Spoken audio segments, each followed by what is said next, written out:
आदिदेव नमस्तुभ्यं प्रसीद मम भास्कर दिवाकर नमस्तुभ्यं प्रभाकर नमोऽस्तु ते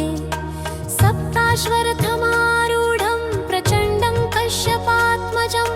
श्वेतपद्मधरं देवं तं सूर्यं प्रणमाम्यहं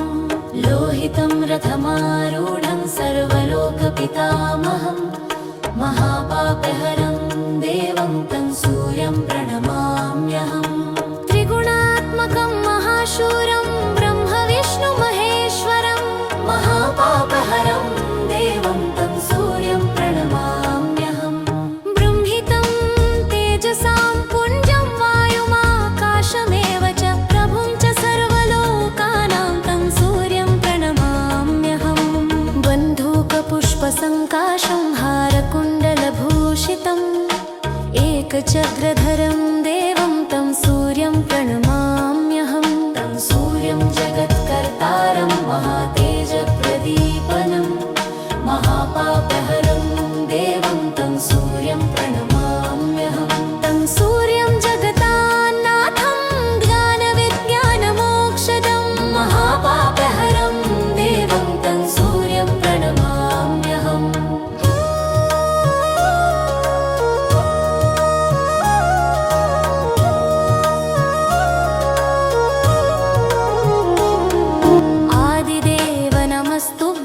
प्रसीद मम भास्कर दिवाकर नमस्तुभ्यं प्रभाकर नमोऽस्तु ते सप्ताश्वरथमारूढं प्रचण्डं कश्यपात्मजं श्वेतपद्मधरं देवं तं सूर्यं प्रणमाम्यहं लोहितं रथमारूढं सर्वलोकपितामहं महापापहरं देवं तं सूर्यं प्रणमाम्यहं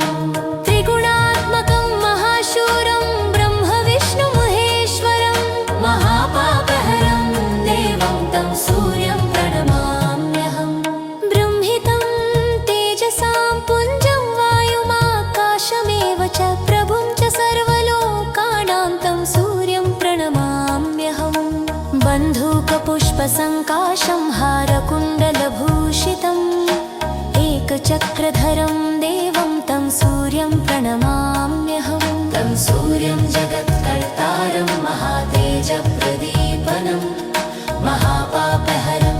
देवं तं सूर्यं प्रणमाम्यहं तं सूर्यं जगतान्नाथं ज्ञानविज्ञानमोक्षदं महापापहरं देवं तं सूर्यं प्रणमाम्यहम्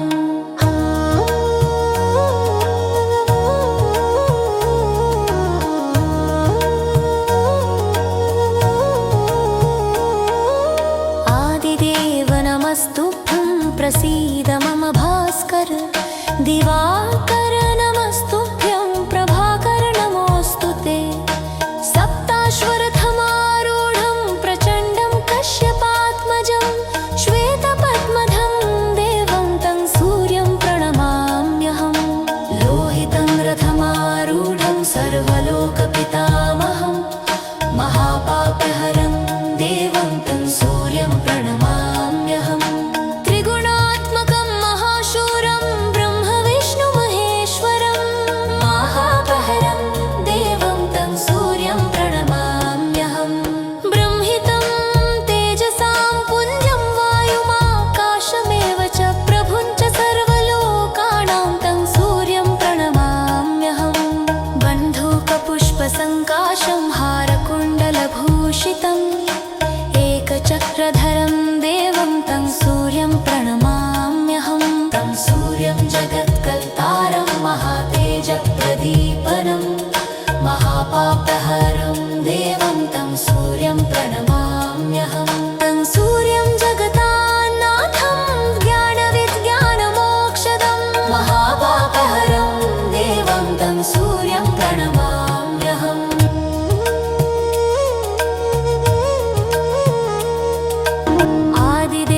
नमस्तुभ्यं प्रसीद मम भास्कर दिवाकर नमस्तुभ्यं प्रभाकर नमोऽस्तु ते सप्ताश्वरथमारूढं प्रचण्डं कश्यपात्मजं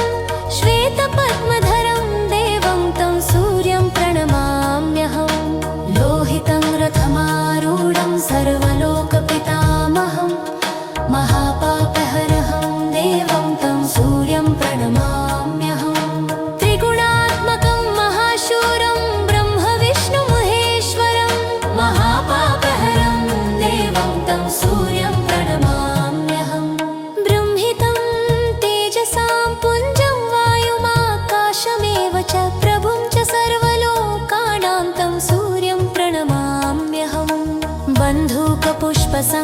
सप्ताश्वरथमारूढं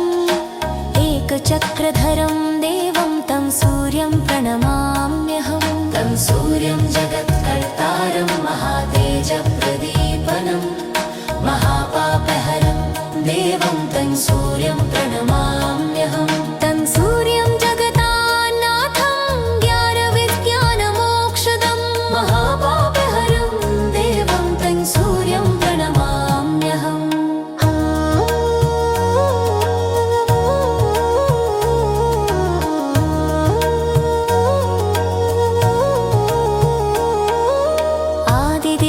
नमस्तुभ्यं प्रसीद मम भास्कर दिवाकर नमस्तुभ्यं प्रभाकर नमोऽस्तु ते सप्ताश्वरथमारूढं प्रचण्डं कश्यपात्मजं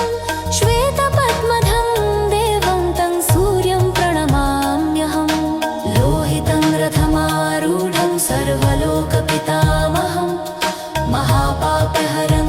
देवं तं सूर्यं प्रणमाम्यहम् त्रिगुणात्मकं महाशूरं ब्रह्मविष्णुमहेश्वरं महापहरं देवं तं सूर्यं प्रणमाम्यहम् ब्रह्मितं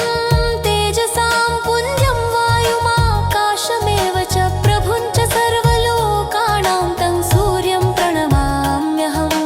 बन्धूकपुष्पसङ्काशं हारकुण्डलभूषितम्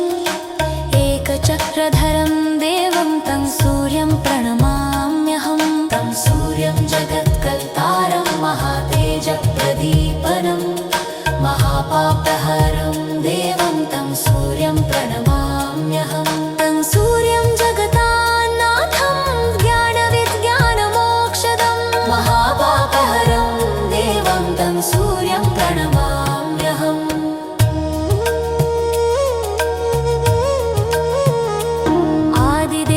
नमस्तुभ्यं प्रसीद मम भास्कर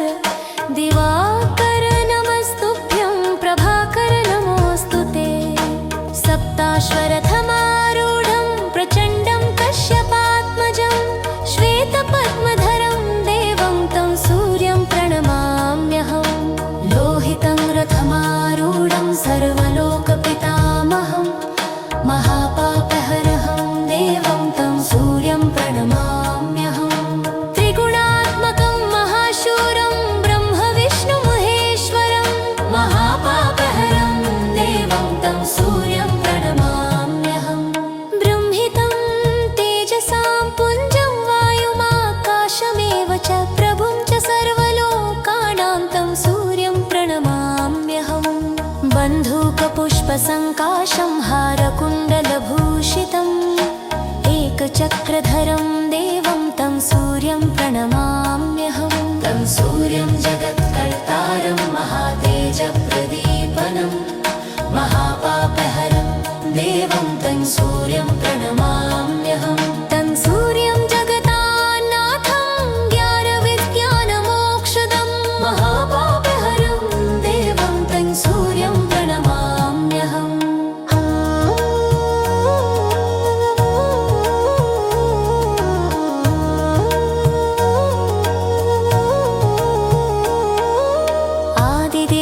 नमस्तुभ्यं प्रसीद मम भास्कर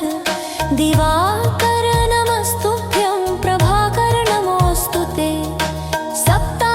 सप्ताश्वरथमारूढं प्रचण्डं कश्यपात्मजं श्वेतपद्मधं देवं तं सूर्यं प्रणमाम्यहं लोहितं रथमारूढं सर्वलोकपितामहं महापापहरं देवं तं सूर्यं प्रणमाम्यहम् त्रिगुणात्मकं महाशूरं ब्रह्मविष्णुमहेश्वरं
प्रभुं च सर्वलोकानां तं सूर्यं प्रणमाम्यहम् बन्धूकपुष्पसङ्काशं हारकुण्डलभूषितम् एकचक्रधरं देवं तं सूर्यं प्रणमाम्यहम् तं सूर्यं जगत्कर्तारं महातेजप्रदीपनं महापापहरं देवं तं सूर्यं प्रणमाम्यहम् तं सूर्यं जगतान्नाथं ज्ञानविज्ञानमोक्षदं महापापहरं देवं तं सूर्यं प्रणमाम्यहम्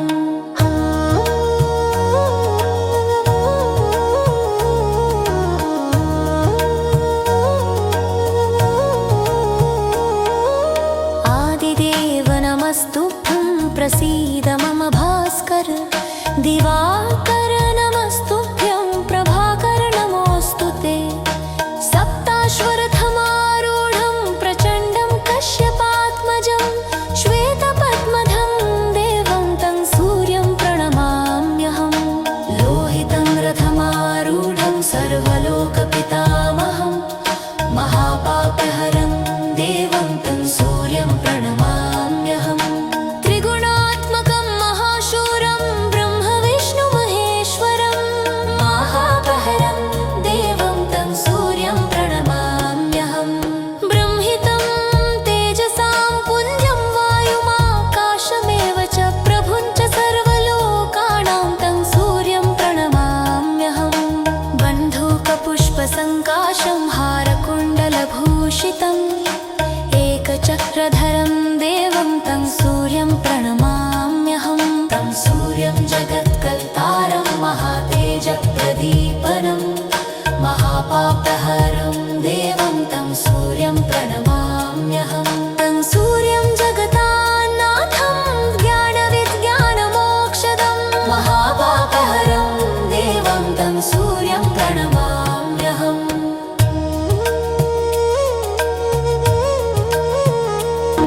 आदिदेव नमस्तुभ्यं प्रसीद मम भास्कर दिवाकर नमस्तुभ्यं प्रभाकर नमोऽस्तु ते सप्ताश्वरथमारूढं प्रचण्डं कश्यपात्मजं श्वेतपद्मधरं देवं तं सूर्यं प्रणमाम्यहम् लोहितं रथमारूढं सर्वलोकपितामहं महापापहरं देवं तं सूर्यं प्रणमाम्यहम् त्रिगुणात्मकं महाशूरं ब्रह्मविष्णुमहेश्वरं महापापहरं देवं तं सूर्यं प्रणमाम्यहम् ब्रह्मितं तेजसां पुञ्जं वायुमाकाशमेव च प्रभुं च सर्वलोकानां तं सूर्यं प्रणमाम्यहम् बन्धूकपुष्पसङ्काशं हारकुण्डलभूषितम् एकचक्रधरं देवं तं सूर्यं प्रणमाम्यहम् तं सूर्यं जगत्कर्तारं महातेजप्रदीपनं महापापहरं देवं तं सूर्यं प्रणमाम्यहम् तं सूर्यं जगतान्नाथं ज्ञानविज्ञानमोक्षदं महापापहरं देवं तं सूर्यं प्रणमाम्यहम्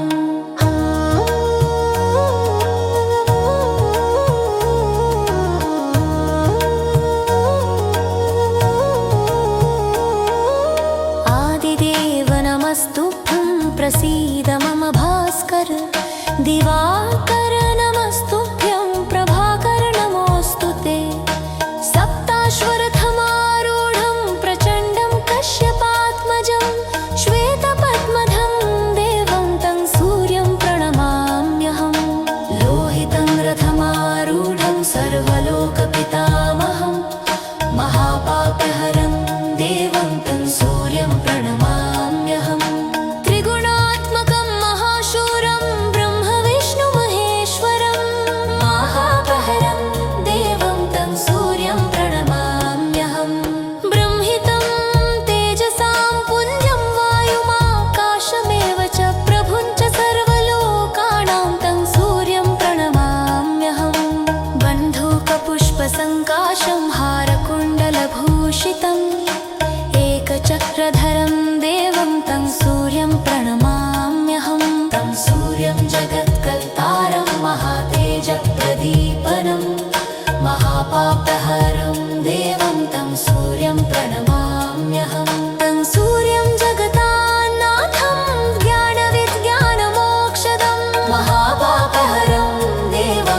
सूर्यं प्रणमाम्यहम्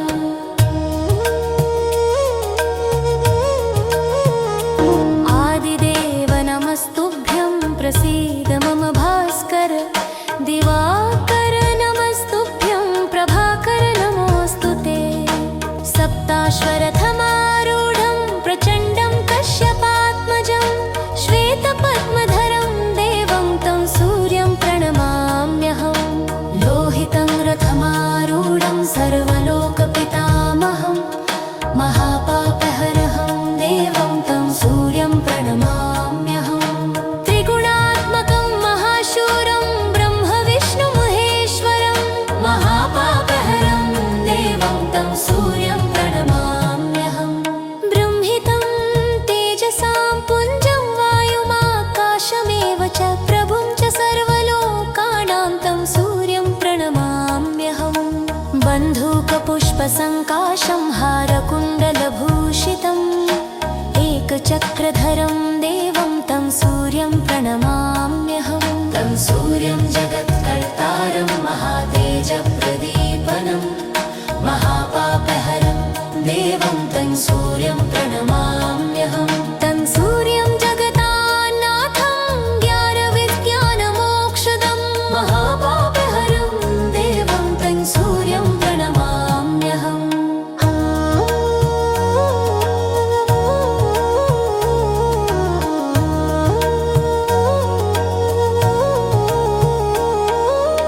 आदिदेव नमस्तुभ्यं प्रसीद मम भास्कर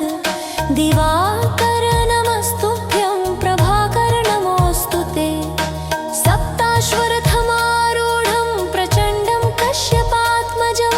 श्वेतपद्मधं देवं तं सूर्यं प्रणमाम्यहम् लोहितं रथमारूढं सर्वलोकपितामहं महापापहरं देवं तं सूर्यं प्रणमाम्यहम् त्रिगुणात्मकं महाशूरं ब्रह्मविष्णुमहेश्वरं महापापहरं देवं तं सूर्यं प्रणमाम्यहम् बृंहितं तेजसां पुञ्जं वायुमाकाशमेव च प्रभुं च सर्वलोकानां तं सूर्यं प्रणमाम्यहम् बन्धूकपुष्पसङ्काशं हारकुण्डलभूषितम् एकचक्रधरं देवं तं सूर्यं प्रणमाम्यहम् तं सूर्यं जगत्कर्तारं महातेजप्रदीपनं महापापहरं देवं तं सूर्यं प्रणमाम्यहम् तं सूर्यं जगतान्नाथं ज्ञानविज्ञानमोक्षदं महापापहरं देवं तं सूर्यं प्रणमाम्यहम्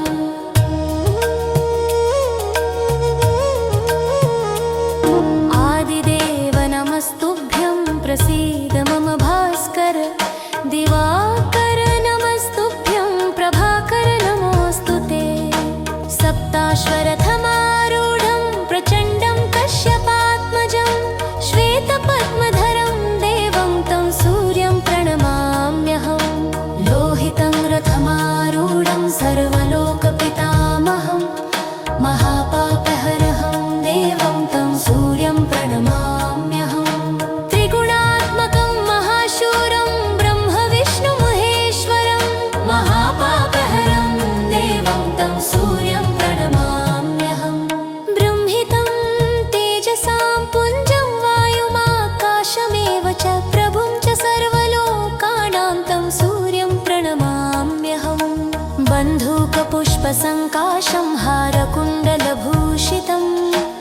एकचक्रधरं देवं तं सूर्यं प्रणमाम्यहम् तं सूर्यं जगत्कर्तारं महातेजप्रदीपनं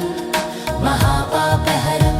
देवं तं सूर्यं प्रणमाम्यहम् तं सूर्यं जगतान्नाथं ज्ञानविज्ञानमोक्षदं महापापहरं देवं तं सूर्यं प्रणमाम्यहम्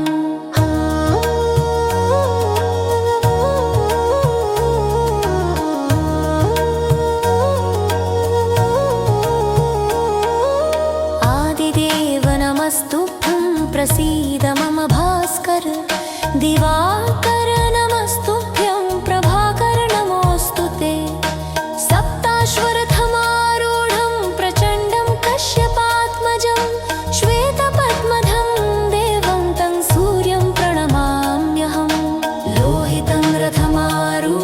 सर्वलोकपितामहं महापापहरं देवं तं सूर्यं प्रणमाम्यहम् त्रिगुणात्मकं महाशूरं ब्रह्मविष्णुमहेश्वरं महापहरं देवं तं सूर्यं प्रणमाम्यहम् ब्रह्मितं तेजसां पुञ्जं वायुमाकाशमेव च प्रभुं च सर्वलोकानां तं सूर्यं प्रणमाम्यहम् बन्धूकपुष्पसङ्काशं हारकुण्डलभूषितम् एकचक्रधरं देवं तं सूर्यं प्रणमाम्यहं तं सूर्यं जगत्कर्तारं महातेजप्रदीपनं महापापहरं देवं तं सूर्यं प्रणमाम्यहं तं सूर्यं जगतान्नाथं ज्ञानविज्ञानमोक्षदं महापापहरं देवं तं सूर्यं प्रणमाम्यहम्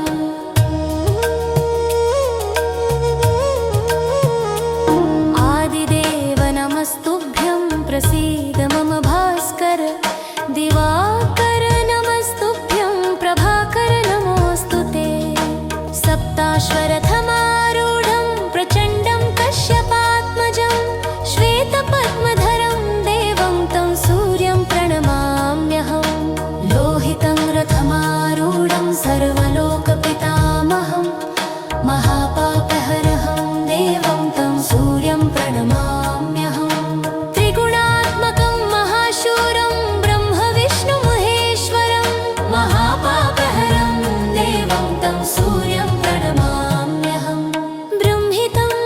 तेजसां पुञ्जं वायुमाकाशमेव च प्रभुं च सर्वलोकानां तं सूर्यं प्रणमाम्यहम् बन्धूकपुष्पसङ्काशं हारकुण्डलभूषितम् एकचक्रधरं देवं तं सूर्यं प्रणमाम्यहं तं सूर्यं जगत्कर्तारं महातेजप्रदीपनं महापापहरं देवं तं सूर्यं प्रणमाम्यहं तं सूर्यं जगतान्नाथं ज्ञानविज्ञानमोक्षदं महापापहरं देवं तं सूर्यं प्रणमाम्यहम्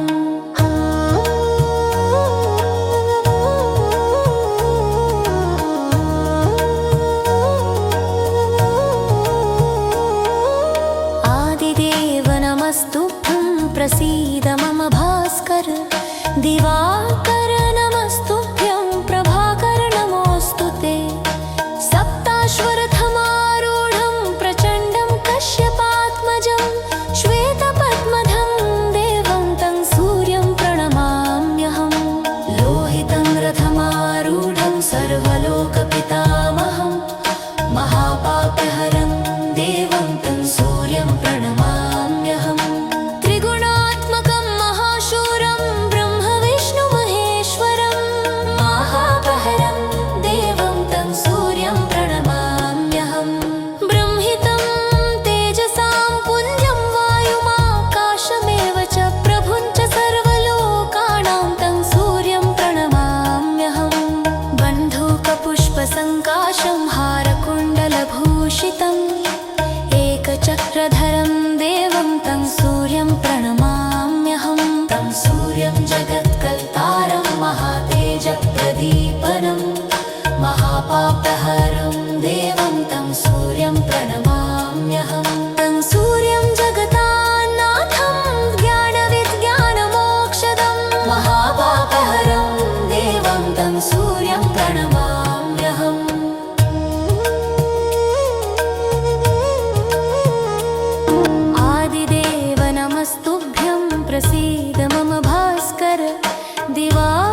एकचक्रधरं देवं तं सूर्यं प्रणमाम्यहं तं सूर्यं जगत्कर्तारं महातेजप्रदीपनं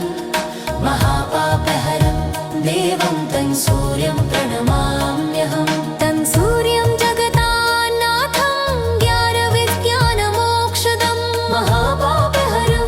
देवं तं सूर्यं प्रणमाम्यहम्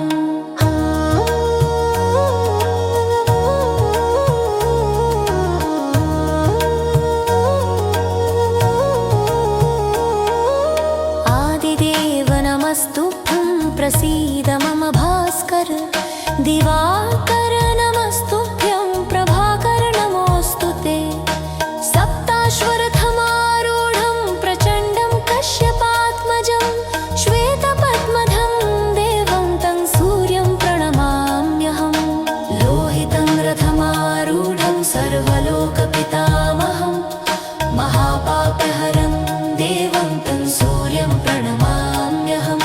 त्रिगुणात्मकं महाशूरं ब्रह्मविष्णुमहेश्वरं महापहरं देवं तं सूर्यं प्रणमाम्यहं ब्रह्मितं तेजसां पुञ्जं वायुमाकाशमेव च प्रभुं च सर्वलोकानां तं सूर्यं प्रणमाम्यहं बन्धूकपुष्पसङ्काशं हारकुण्डलभूषितम्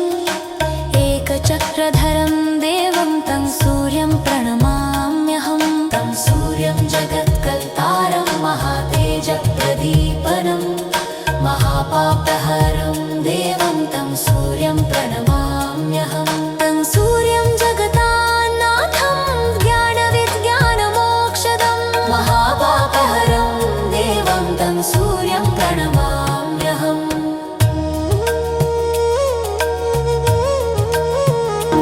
आदिदेव नमस्तुभ्यं प्रसीद मम भास्कर दिवाकर नमस्तुभ्यं प्रभाकर नमोऽस्तु ते सप्ताश्वरथमारूढं प्रचण्डं कश्यपात्मजं श्वेतपद्मधरं देवं तं सूर्यं प्रणमाम्यहं लोहितं रथमारूढं सर्वलोकपितामहं महापापहरं देवं तं सूर्यं प्रणमाम्यहं त्रिगुणात्मकं महाशूरं ब्रह्मविष्णुमहेश्वरं महापापहरं देवं तं सूर्यं प्रणमाम्यहं ब्रह्मितं तेजसां पुञ्जं वायुमाकाशमेव च प्रभुं च सर्वलोकानां तं सूर्यं प्रणमाम्यहं बन्धूकपुष्पसङ्काशं हारकुण्डलभूषितम् एकचक्रधरं देवं तं सूर्यं प्रणमाम्यहं तं सूर्यं जगत्कर्तारं महातेजप्रदीपनं महापापहरं देवं तं सूर्यं प्रणमाम्यहं तं सूर्यं जगतान्नाथं ज्ञानविज्ञानमोक्षदं महापापहरं देवं तं सूर्यं प्रणमाम्यहम्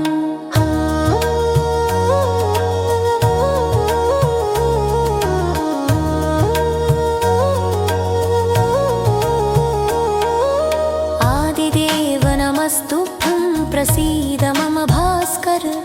दिवाकर नमस्तुभ्यं प्रभाकर नमोऽस्तु ते सप्ताश्वरथमारूढं प्रचण्डं कश्यपात्मजं श्वेतपद्मधं देवं तं सूर्यं प्रणमाम्यहं लोहितं रथमारूढं सर्वलोकपितामहं महापापहरं देवं तं सूर्यं प्रणमाम्यहं त्रिगुणात्मकं महाशूरं ब्रह्मविष्णु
सूर्यं जगत्कर्तारं महातेजप्रदीपनं महापापहरं देवं तं सूर्यं प्रणमाम्यहं तं सूर्यं जगतान्नाथं ज्ञानविज्ञानमोक्षदं महापापहरं देवं तं सूर्यं प्रणमाम्यहम्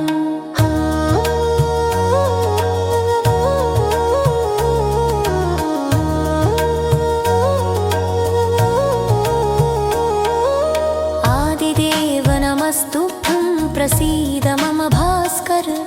दिवाकर नमस्तुभ्यं प्रभाकर नमोऽस्तु ते सप्ताश्वरथमारूढं प्रचण्डं कश्यपात्मजं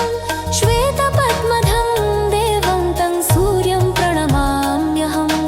लोहितं रथमारूढं सर्वलोकपितामहं महापापहरं देवं तं सूर्यं प्रणमाम्यहं त्रिगुणात्मकं महाशूरं ब्रह्मविष्णुमहेश्वरं महापहरं देवं तं सूर्यं प्रणमाम्यहं ब्रह्मितं तेजसां पुञ्जं वायुमाकाशमेव च प्रभुं च सर्वलोकानां तं सूर्यं प्रणमाम्यहं बन्धूकपुष्पसङ्काशं हारकुण्डलभूषितम् एकचक्रधरं देवं तं सूर्यं प्रणमाम्यहं तं सूर्यं जगत्कर्तारं महातेजप्रदीपनं महापापहरं देवं तं सूर्यं प्रणमाम्यहं तं सूर्यं जगतान्नाथं ज्ञानविज्ञानमोक्षदं महापापहरं देवं तं सूर्यं प्रणमाम्यहम् आदिदेव नमस्तुभ्यं प्रसीद मम भास्कर दिवाकर नमस्तुभ्यं प्रभाकर नमोऽस्तु ते सप्ताश्वरथमारूढं प्रचण्डं कश्यपात्मजं श्वेतपद्मधरं देवं तं सूर्यं प्रणमाम्यहं लोहितं रथमारूढं सर्वलोकपितामहं महापापहरं देवं तं सूर्यं प्रणमाम्यहं त्रिगुणात्मकं महाशूरं ब्रह्मविष्णुमहेश्वरं महापापहरं देवं तं सूर्यं प्रणमाम्यहं ब्रह्मितं तेजसां पुञ्जं वायुमाकाशमेव च प्रभुं च सर्वलोकानां तं सूर्यं प्रणमाम्यहं बन्धूकपुष्पसङ्काशं हारकुण्डलभूषितम्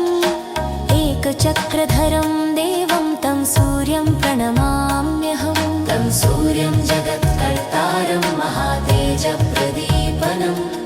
महापापहरं देवं तं सूर्यं प्रणमाम्यहं तं सूर्यं जगतान्नाथं ज्ञानविज्ञानमोक्षदं महापापहरं देवं तं सूर्यं प्रणमाम्यहम्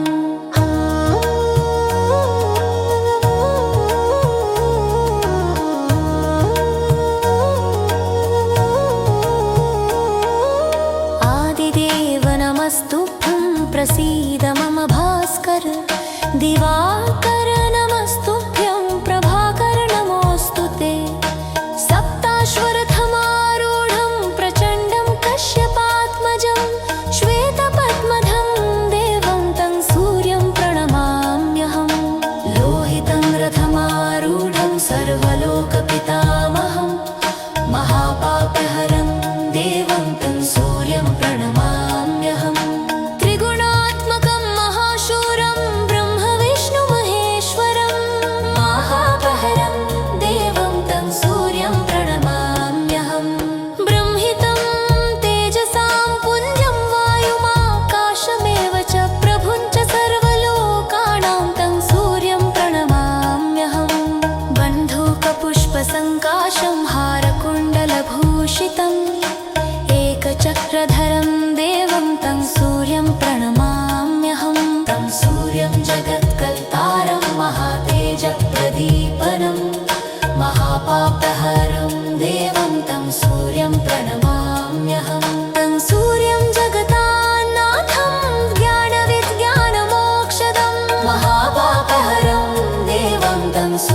प्रणमाम्यहम्।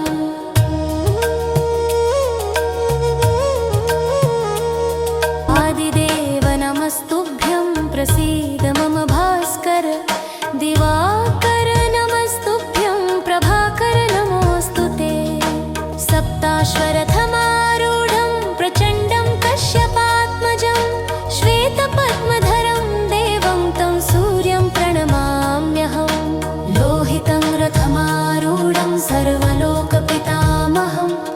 महापापहरहं देवं तं सूर्यं प्रणमाम्यहम्। त्रिगुणात्मकं महाशूरं ब्रह्मविष्णुमहेश्वरं महापापहरं देवं तं सूर्यं प्रणमाम्यहम्। ब्रह्मितं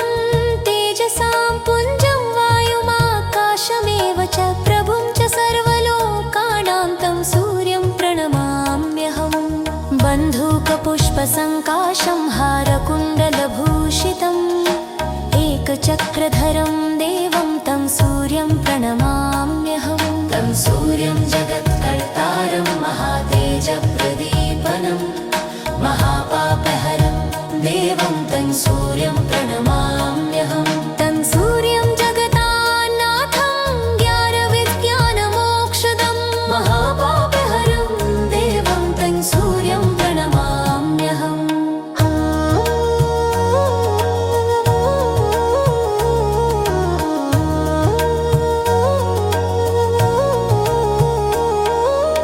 आदिदेव नमस्तुभ्यं प्रसीद मम भास्कर। दिवाकर नमस्तुभ्यं प्रभाकर नमोऽस्तु ते। सप्ताश्वरथमारूढं प्रचण्डं कश्यपात्मजं श्वेतपद्मधं देवं तं सूर्यं प्रणमाम्यहम्। लोहितं रथमारूढं सर्वलोकपितामहं महापापहरं देवं तं सूर्यं प्रणमाम्यहम्। त्रिगुणात्मकं महाशूरं ब्रह्मविष्णुमहेश्वरं महापापहरं देवं तं सूर्यं प्रणमाम्यहम्। ब्रह्मितं तेजसां पुञ्जं वायुमाकाशमेव च प्रभुं च सर्वलोकानां तं सूर्यं प्रणमाम्यहम्। बन्धूकपुष्पसङ्काशं हारकुण्डलभूषितम् एकचक्रधरं देवं तं सूर्यं प्रणमाम्यहम्। तं सूर्यं जगत्कर्तारं महातेजप्रदीपनं महापापहरं देवं तं सूर्यं प्रणमाम्यहम्। तं सूर्यं जगतान्नाथं ज्ञानविज्ञानमोक्षदं महापापहरं देवं तं सूर्यं प्रणमाम्यहम्।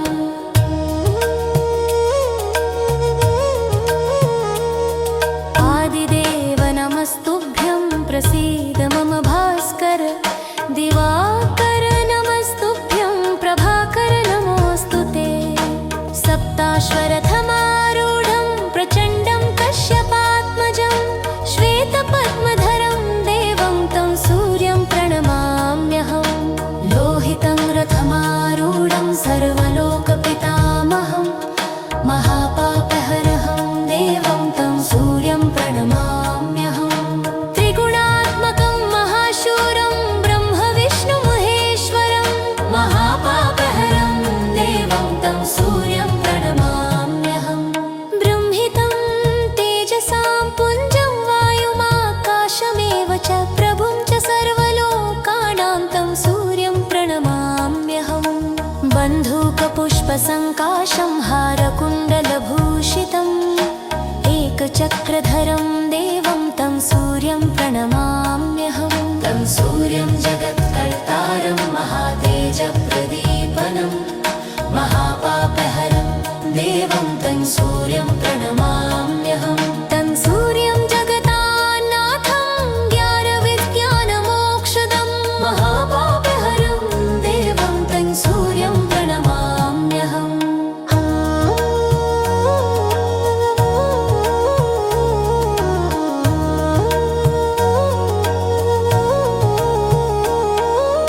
आदिदेव नमस्तुभ्यं प्रसीद मम भास्कर।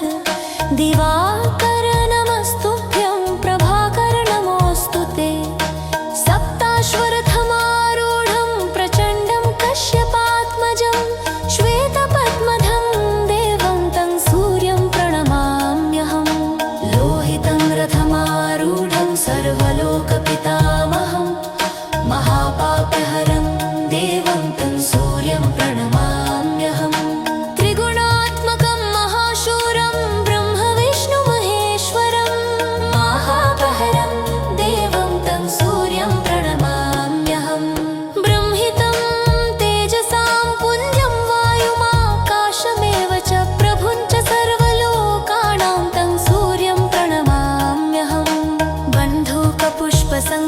सप्तशृङ्गसङ्काशं हारकुण्डलभूषितम्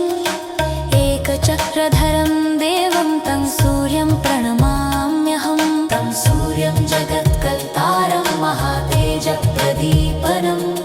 महापापहरं देवं तं सूर्यं प्रणमाम्यहं तं सूर्यं जगतान्नाथं ज्ञानविज्ञानमोक्षदं महापापहरं देवं तं सूर्यं प्रणमाम्यहम्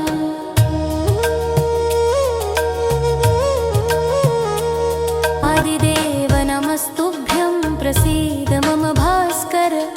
दिवाकर नमस्तुभ्यं प्रभाकर नमोऽस्तु ते सप्ताश्वरथमारूढं प्रचण्डं कश्यपात्मजं श्वेतपद्मधरं देवं तं सूर्यं प्रणमाम्यहं लोहितं रथमारूढं सर्वलोकपितामहं महापापहरहं देवं तं सूर्यं प्रणमाम्यहं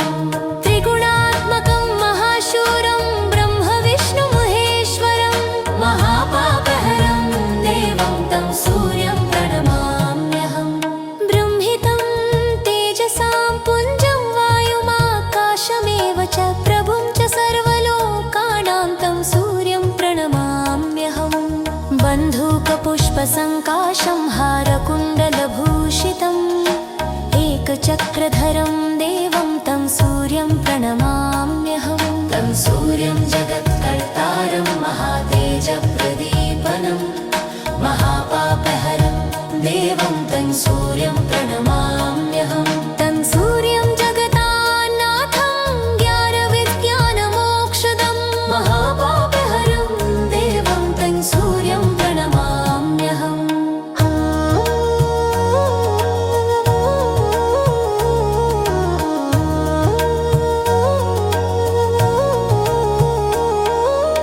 आदिदेव नमस्तुभ्यं प्रसीद मम भास्कर दिवाकर नमस्तुभ्यं प्रभाकर नमोऽस्तु ते सप्ताश्वरथमारूढं प्रचण्डं कश्यपात्मजं श्वेतपद्मधं देवं तं सूर्यं प्रणमाम्यहं लोहितं रथमारूढं सर्वलोकपितामहं महापापहरं देवं तं सूर्यं प्रणमाम्यहं त्रिगुणात्मकं महाशूरं ब्रह्मविष्णुमहेश्वरं महापापहरं देवं तं सूर्यं प्रणमाम्यहं ब्रह्मितं तेजसां पुञ्जं वायुमाकाशमेव च प्रभुं च सर्वलोकानां तं सूर्यं प्रणमाम्यहं बन्धूकपुष्पसङ्काशं हारकुण्डलभूषितम् एकचक्रधरं देवं तं सूर्यं प्रणमाम्यहं तं सूर्यं जगत्कर्तारं महातेजप्रदीपनं महापापहरं देवं तं सूर्यं प्रणमाम्यहं तं सूर्यं जगतान्नाथं ज्ञानविज्ञानमोक्षदं महापापहरं देवं तं सूर्यं प्रणमाम्यहम्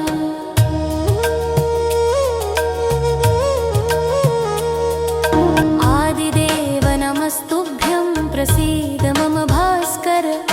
दिवाकर नमस्तुभ्यं प्रभाकर नमोऽस्तु ते सप्ताश्वरथमारूढं प्रचण्डं कश्यपात्मजं श्वेतपद्मधरं देवं तं सूर्यं प्रणमाम्यहं लोहितं रथमारूढं सर्वलोकपितामहं महापापहरहं देवं तं सूर्यं प्रणमाम्यहं त्रिगुणात्मकं महाशूरं ब्रह्मविष्णुमहेश्वरं महापापहरं देवं तं सूर्यं प्रणमाम्यहं ब्रह्मितं तेजसां पुञ्जं वायुमाकाशमेव च प्रभुं च सर्वलोकानां तं सूर्यं प्रणमाम्यहं बन्धूकपुष्पसङ्काशं हारकुण्डलभूषितम् एकचक्रधरं देवं तं सूर्यं प्रणमाम्यहं तं सूर्यं जगत्कर्तारं महातेजप्रदीपनं महापापहरं देवं तं सूर्यं प्रणमाम्यहं तं सूर्यं जगतान्नाथं ज्ञानविज्ञानमो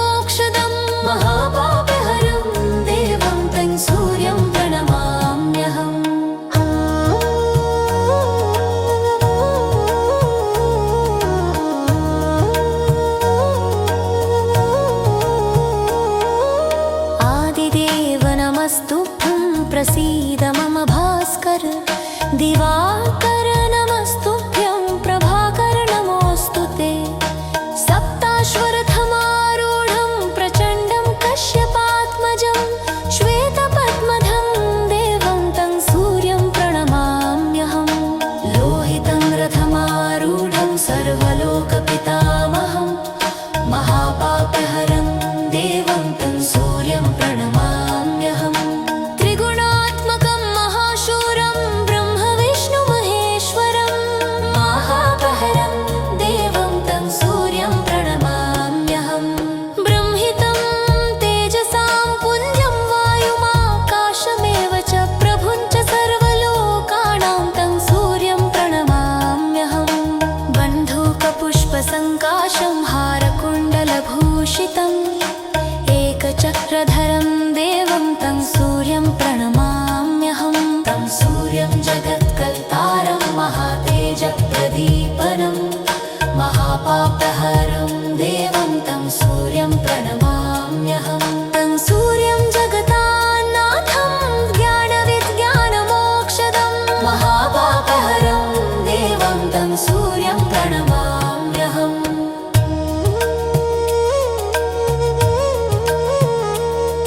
आदिदेव नमस्तुभ्यं प्रसीद मम भास्कर दिवाकर नमस्तुभ्यं प्रभाकर नमोऽस्तु ते सप्ताश्वरथमारूढं प्रचण्डं कश्यपात्मजं श्वेतपद्मधरं देवं तं सूर्यं प्रणमाम्यहं लोहितं रथमारूढं सर्वलोकपितामहं महापापहरं देवं तं सूर्यं प्रणमाम्यहं त्रिगुणात्मकं महाशूरं ब्रह्मविष्णुमहेश्वरं महापापहरं देवं तं सूर्यं प्रणमाम्यहं ब्रह्मितं तेजसां पुञ्जं वायुमाकाशमेव च प्रभुं च सर्वलोकानां तं सूर्यं प्रणमाम्यहं बन्धूकपुष्पसङ्काशं हारकुण्डलभूषितम् एकचक्रधरं देवं तं सूर्यं प्रणमाम्यहं तं सूर्यं जगत्कर्तारं महातेजप्रदीपनं महापापहरं देवं तं सूर्यं प्रणमाम्यहं तं सूर्यं जगतान्नाथं ज्ञानविज्ञानमोक्षदं महापापहरं देवं तं सूर्यं प्रणमाम्यहम्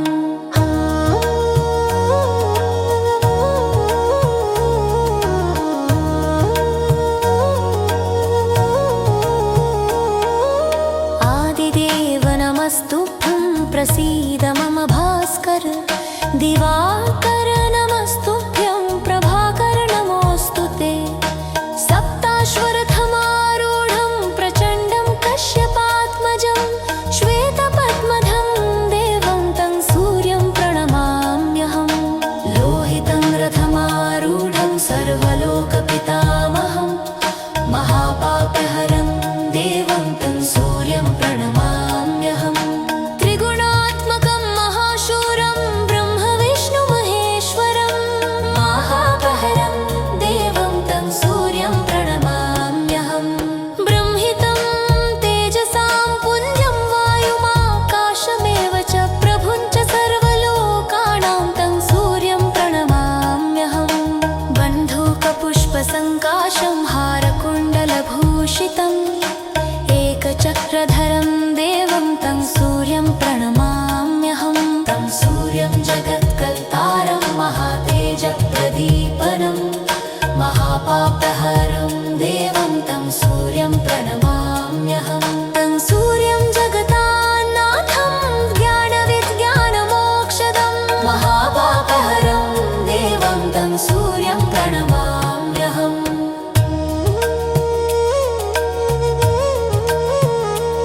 आदिदेव नमस्तुभ्यं प्रसीद मम भास्कर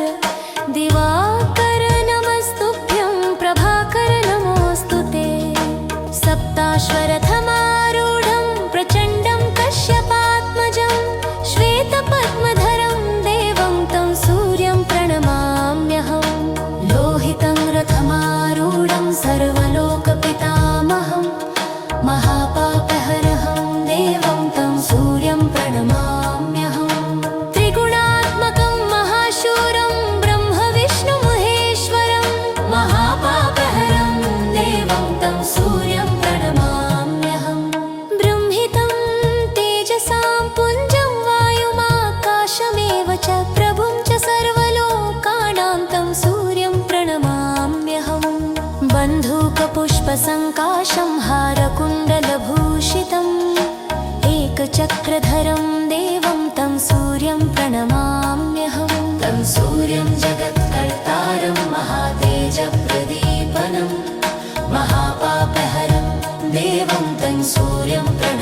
नमस्तुभ्यं प्रसीद मम भास्कर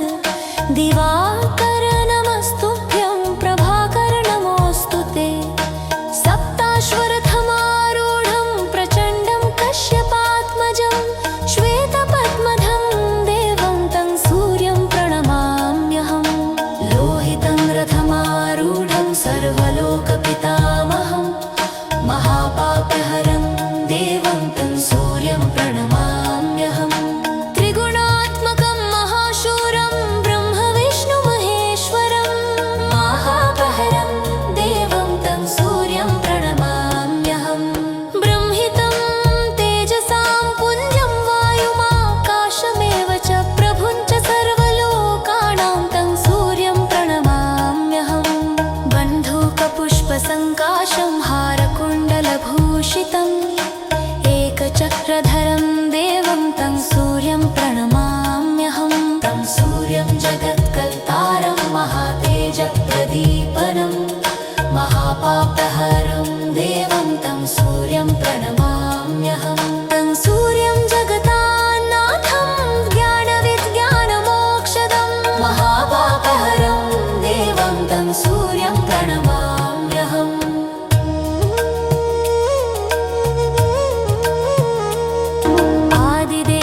नमस्तुभ्यं प्रसीद मम भास्कर दिवाकर नमस्तुभ्यं प्रभाकर नमोऽस्तु ते सप्ताश्वरथमारूढं प्रचण्डं कश्यपात्मजं श्वेतपद्मधरं देवं तं सूर्यं प्रणमाम्यहं लोहितं रथमारूढं सर्वलोकपितामहं महापापहरं देवं तं सूर्यं प्रणमाम्यहं त्रिगुणात्मकं महाशूरं ब्रह्मविष्णुमहेश्वरं महापापहरं देवं तं सूर्यं प्रणमाम्यहं ब्रह्मितं तेजसां पुञ्जं वायुमाकाशमेव च प्रभुं च सर्वलोकानां तं सूर्यं प्रणमाम्यहं बन्धूकपुष्पसङ्काशं हारकुण्डलभूषितम् एकचक्रधरं देवं तं सूर्यं प्रणमाम्यहं तं सूर्यं जगत्कर्तारं महातेजप्रदीपनं महापापहरं देवं तं सूर्यं प्रणमाम्यहं तं सूर्यं जगतान्नाथं ज्ञानविज्ञानमोक्षदं महापापहरं देवं तं सूर्यं प्रणमाम्यहम्